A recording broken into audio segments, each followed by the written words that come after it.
कि बात मानने का मन भी होता है और उत्साह भी आता है कि नाम जप करेंगे, ये करेंगे, बट फिर भी मन महाराज जी फिर वहीं गिरा देता है। फिर ऐसी स्थिति नहीं, इसमें हठ काम करता है। हठ काम करता है, हठ पूर्वक जब किया जाता है, दृढ़ता हठ पूर्वक करने पर आती है। देखो, जब हम अभ्यास करते हैं तो हमारा मन निश्चित लग जाता है, भगवान में निश्चित लग जाता है। अभ्यास तो कीजिए, अतिशय रगड़ करे जो कोई, अनल प्रगट चंदन ते हुई। चंदन शीतल होता है, लेकिन अतिशय रगड़ करो तो अग्नि पैदा हो जाएगी। जबान से राधा राधा राधा राधा ज्ञानाग्नि प्रकट हो जाएगी, समस्त कर्म संसारों को भस्म कर देगी और भगवत साक्षात्कार करा देगी। लेकिन लगे रहना पड़ेगा, दृढ़ता लानी पड़ेगी। अपने आप भजन हो ये तो सिद्धों का होता है, साधकों का थोड़ी होता है। अपने को तो लगे रहना, राधा राधा राधा राधा राधा लगे रहना है। शरीर से कार्य करना है, कायर बन के नहीं बैठना, और मुख से नाम जप करना है, हृदय से भगवत आश्रित हो जाना है। सब आनंद ही आनंद है। जो दुख और विपत्ति आवे उसे सह जाना है, सहकर आगे निकलना है। बड़ा आनंदमय मनुष्य जीवन है। हम यदि अध्यात्म को स्वीकार करें तब, नहीं तो मन भोगों को स्वीकार करता है, भजन को नहीं। भजन जबरदस्ती कराना पड़ता है। जी, साधक के हृदय में एक ऐसी मान्यता रहती है कि ऐसी कोई कृपा होगी कि झटका लगेगा और मतलब हमारा नाम चलने कभी नहीं होगी। ये उन्हीं के ऊपर होती है जो पूर्व में भजन किए हैं और भूल में आ गए, भ्रमित हो गए, कहीं फिसल गए, तो ऐसा झटका लगा कि वो जहां थे वहां से ऊपर उठ गए। या एकदम जो संसार में है उसको संत संग मिला और वो चल दिए, और जो सत्संग करते हुए विषय भोगों में लगे हुए हैं, मनमानी आचरण करते हैं, सोचते कभी कृपा होगी तो निकल जाएंगे, असंभव। भगवान ऐसे कायरों पर कृपा नहीं करते। जो दृढ़ता पूर्वक प्रयास करते हैं पर असफल है, उन पर कृपा होती है, उन पर कृपा उठाकर उसको चलाती है। जो कायर पुरुष ऐसे आलसी प्रमादी, ऐसे नहीं, ऐसे नहीं है, कृपा ऐसे नहीं होती। हम दृढ़ता पूर्वक लगे हैं लेकिन असफल हैं, अब कृपा आपको उठाएगी, अब कृपा आपको सफलता प्रदान करेगी। आप लग ही नहीं रहे, भोगों में लग रहे हो, बोले हो जाएगा सब श्री जी की कृपा से, तो दुर्गति हो जाएगी। हमारी बात मान लो। ऐसे नहीं होता कि केवल कृपा की बात की और मनमानी आचरण किए, ऐसा नहीं होता। इसीलिए भगवान ने गीता में स्वयं आदेश किया, भागवत में एकादश स्कंद में स्वयं आदेश किया, शास्त्र रूप संत रूपों से स्वयं आदेश कर रहे हैं। अगर हम उनके द्वारा बताए हुए साधन पथ पर नहीं चलेंगे तो कृपा का अनुभव तो होगा ही नहीं, कभी नहीं होगा। और लोग ऐसे ही प्रमादी जीवन बिताना चाहते हैं कि हम भोगों को भोगें और कृपा आवे और हम निकुंज चले जाएं, वैकुंठ चले जाएं। ऐसा नहीं है। साधन धाम मोक्ष कर द्वारा, ये साधन का धाम शरीर है, हमें साधना करनी पड़ेगी, अवश्य अवश्य करनी पड़ेगी। बिना साधना के कृपा का अनुभव नहीं होता। कृपा तो है। जी, साधक में साधुता पंडित बाबा की एक वाणी है, उसमें एक शब्दावली थी कि कृपा का आश्रय लेके साधक प्रमाद ना करे, हाँ, जुटा रहे। बिल्कुल, उसका आश्रय शायद यही था। हाँ, बिल्कुल यही है। अगर कृपा का आश्रय लेकर देखो, हम आपको बताएं, हमारे हृदय में कृपा के सिवा कुछ नहीं रह गया है। हम असली बात तुम्हें बता रहे हैं, कृपा के सिवा कुछ नहीं रह गया है। लेकिन आप साधन हमारा देखो, सुबह से लेकर के और रात्रि तक साधन देखो। हमारा साधन नहीं है, वो हमसे कराया जा रहा है।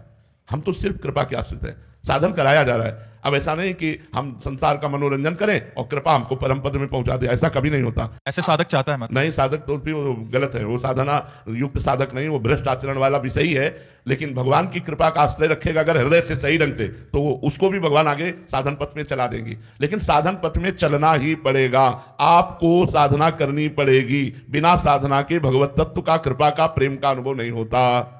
साधना ही आपको कृपा का अनुभव होगा, कृपा से, पर साधना ही आपको कृपा का अनुभव कराएगी। इसीलिए साधन पथ बताया गया है, साधन मार्ग बताया गया है। सब जगह एक ही बात है कि संसार के भोगों से, निंदनीय भोगों से अपने मन इंद्रियों को बचाकर भगवान के भजन में लगाओ, साधना में लगाओ, तुम्हारा परम कल्याण हो जाएगा। धर्मयुक्त विषयों का भोग करो, गृहस्थ हो, धर्मयुक्त विषयों का सेवन करो। भगवत प्राप्ति कोई कठिन नहीं है। आप लोगों के दिमाग में लगता है भगवत प्राप्ति कोई बहुत कठिन वस्तु है। कठिन है निंदनीय भोगों का त्याग करना। जैसे आप गृहस्थ हो, आप नियम ले लो, मैं अधर्म का पैसा स्वीकार नहीं करूंगा, धर्मयुक्त पैसे की नमक रोटी खाऊंगा, उसी से अपने परिवार को चलाऊंगा। मैं कभी पराई स्त्री का स्पर्श भी नहीं करूंगा काम भाव से, अपनी पत्नी से मैं अनुराग रखूंगा, मैं अपने परिवार को धर्मयुक्त से सेवन करते हुए और ये भावना रखूंगा, नाथ सकल संपदा तुम्हारी, मैं सेवक समेत सुत नारी, और नाम जप करूंगा। अब जो एक संत की गति होगी वही आपकी गति होगी। पर ऐसा नहीं हो पाता, मनमानी आचरण होते हैं, फिर वो बात नहीं बनती। मनमानी आचरण चाहे गृहस्थ हो चाहे विरक्त हो, अगर ऐसा करेगा तो भगवत मार्ग से विमुख हो जाएगा, भ्रष्ट हो जाएगा।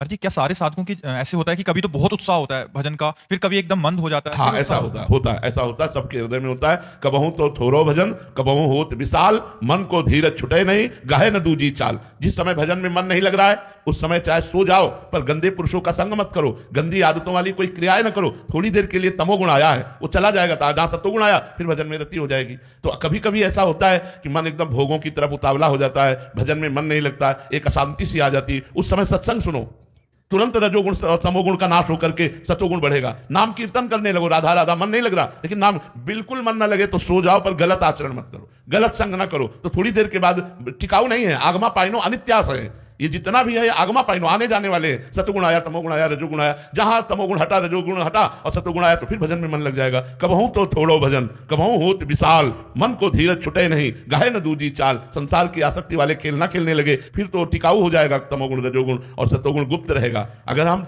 बचा ले गए अपने को तो सतोगुण फिर आगे बढ़ा देगा। तमोगुण जनित जो भजन में शिथिलता आती है और एक अपराध जनित शिथिलता आती है, दोनों में क्या अंतर है? अंतर यह है कि तमोगुणित जो शिथिलता आएगी वो थोड़े ही समय में परिवर्तित होकर वो भजन करने लगेगा, लेकिन अपराध जनित शिथिलता आएगी तो जब तक अपराध मुक्त नहीं होगा तब तक उसका भजन नहीं बन सकता। अंदर संकेत मिलते हैं ऐसे? हाँ, अपराध जनित जो भजन में उसमें जलन होती है, अशांति होती है।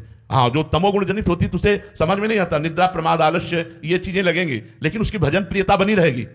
तमोगुण है, भजन नहीं हो रहा, लेकिन भजन प्रियता कि हमसे भजन नहीं हो रहा, भजन प्रियता बनी रहेगी और थोड़ी देर में भजन प्रियता जागृत हो जाएगी। लेकिन अपराधी की भजन प्रियता ही खत्म हो जाएगी और भोग प्रियता और जलन और अशांति एक चित्त में बहुत तरह के व्यवधान उपस्थित हो जाएंगे, और वो जब तक अपराध मार्जन नहीं होगा तब तक उसका भजन नहीं होगा। और जी बहुत से साधक ऐसे आते हैं क्योंकि एकदम भजन की शिथिलता आ जाती है तो फिर अपराध बन गया, समझ भी नहीं आ रहा कि तमोगुणी जनित मतलब शिथिलता है या मतलब तमोगुणी जनित 2-3 घंटा 4 घंटा, इसके आगे नहीं। और 2-3 दिन तक अगर लगातार ऐसा अपराध, या तो 2 दिन 3 दिन तक, या तो भोजन अशुद्ध हो गया 2-3 दिन, और अगर इससे भी ज्यादा चलता है तो अपराध। महाराज जी क्या करें उस समय? हमें क्योंकि गुरुजनों तक पहुंच नहीं है कि हम पहुंच पाए, और मतलब 2-3 दिन तक समझ नहीं आ रहा तो उस समय साधक क्या? देखो, जैसे तमोगुण बढ़ रहा है, हमको लग रहा है हमारे भजन में शिथिलता हो रही, उपवास एक दवा है। तुरंत उपवास करो, उपवास करते ही सतोगुण आ जाएगा। हाँ, जो भोजन जनित या तमोगुण जनित भजन में कमी हो रही, उपवास से तुरंत ठीक हो जाएगा। 24 घंटे का उपवास, 12 घंटे का उपवास, जैसे आपको लगे उपवास करो, जल है, फल है, इससे काम चला लो, तो आप देखो आप सतोगुण आ जाएगा। अगर इस पर भी भजन नहीं हो रहा तो आपका अपराध है, आप चिंतन करो। किसी न किसी संत महापुरुष के प्रति, कोई न कोई भक्त वैष्णव के प्रति आपकी गलत बात निकल गई, निंदा सुन ली या निंदा कर दी, और अगर आपको जानकारी लगती है कि हमारे द्वारा ऐसा हुआ, तो संत महापुरुष के चरणों में जाकर नमन करो, क्षमा याचना करो। अगर वो उनकी प्राप्ति नहीं हो पा रही, वो बहुत दूर है, तो मन से प्रार्थना करो, भगवान से प्रार्थना करो, तो शांति मिल सकती है। जी आपने एक बार परिक्रमा भी एक साधन बताया था कि परिक्रमा कर लो। रोग के अनुसार है, बुखार एक तरह का थोड़ी होता है, कई तरह के बुखार होते हैं, कई तरह के टेबलेट होते हैं, तो सबको एक ही बात थोड़ी होती है। जो जैसा मरीज सामने आया उसके लिए वैसी दवा होती है। अब सबके लिए परिक्रमा थोड़ी है। आप मान लो कोई ऐसा वृद्ध है, कोई ऐसा है, तो मान लो वृंदावन नहीं आ पा रहा है, अब वो कैसे कैसे वृंदावन की परिक्रमा, तो आप वही मन से चिंतन करो, हे विश्व के समस्त व्यक्त अव्यक्त महापुरुषों, हे भगवान के परम प्रेमी भक्तजनों, मेरे से जाने अनजाने में यदि अपराध बन गया हो तो नाथ आप भगवत स्वरूप है, आप क्षमा करो, प्रभु क्षमा करो। बार बार ऐसी प्रार्थना करो, देख लेना वो अपराध मोचन हो जाएगा। या फिर सामने वो संत आ जाएंगे, आपके ध्यान में वो संत आ जाए तो जान लेना वहां जाना पड़ेगा और वहां जाकर उनसे क्षमा याचना करना पड़ेगा, क्योंकि संत अपराध फिर भजन नहीं होने देता। यदि सही भजन हमारा करना है तो ना किसी की निंदा सुने, ना किसी की निंदा करे, ना हम परदोष दर्शन देखे, तो हमारा भजन बढ़ता चला जाएगा। जी संजय जी ग्वालियर